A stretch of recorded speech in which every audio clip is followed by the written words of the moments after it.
So welcome, Paul. Thank you very much for coming today. Glad to be here. I'd love to ask you the question, what was life before treatment like for you? Life was harder before treatment. I was waking up a lot at night. I was waking up in the morning not refreshed. I had the good fortune to be under the care of Dr. Michael Friedman in Chicago, who was really, really good. And he said, there's a structural component here which we can remediate, which is reduce the turbinates and straighten the septum. And so they did that, and I got a lot of improvement from that. I also got outfitted with an oral device, which was helpful. Made of plastic. It's possible to go through them. I mean, they don't last forever. I'm getting fitted for another one now. But I would say that it is better, but there are still things to be dealt with. It's a more complex nexus of physical elements than I thought. And then once you were diagnosed, did you ever use CPAP, or are you an oral appliance No, I therapy? did use CPAP. It caused interesting ripples in my marriage. As I said in the session this morning, quite literally, I sounded like Darth Vader, and as a result, my wife and I went on Amazon and ordered airport baggage handler grade headsets. For her. So for her, so she wouldn't hear me. Yeah. And then, quite frankly, she doesn't have my condition, but she is a heavy sleeper, and we both ended up with the headsets. But that's not necessarily a one-size-fits-all solution. For example, if you're you can't sleep on your side with those things on. And if you sleep on your back, you can hear the creaking. It's inevitable. The movement of the head on the pillow creates creaking in the vinyl of the headset. So everything is a trade-off. There's no one magic bullet.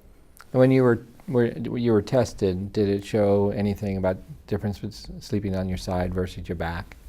I knew not to sleep on my stomach. Yeah.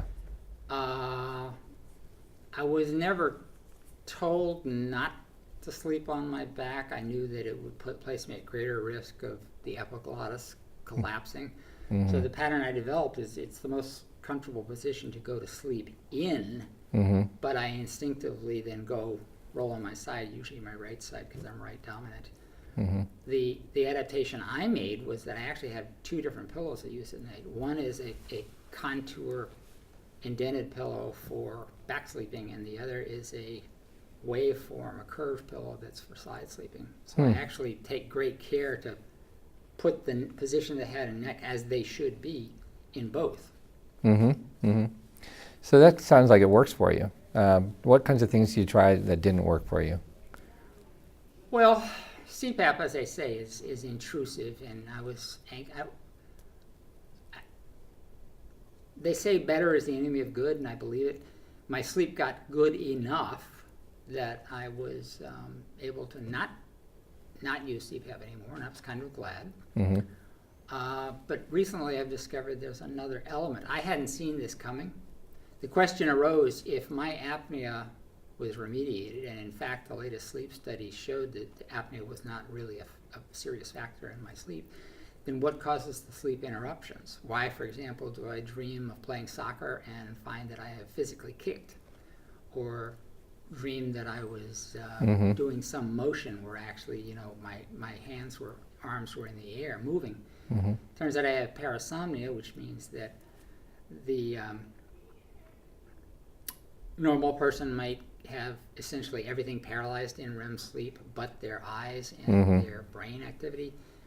Not so with some of us.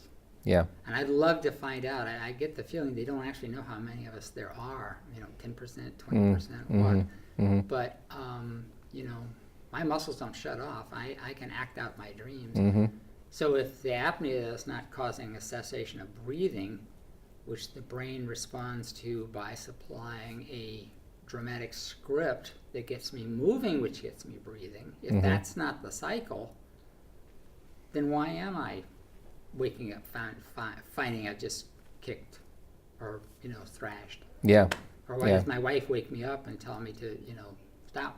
Well, it sounds like you're on the path to, figuring out some of these mysteries. I will recommend a comedy routine called Sleepwalk with Me. Have you heard of it? No. It's really good, and it's a guy who has the same problem, who became a comedian, and that's what he basically talks about in this routine.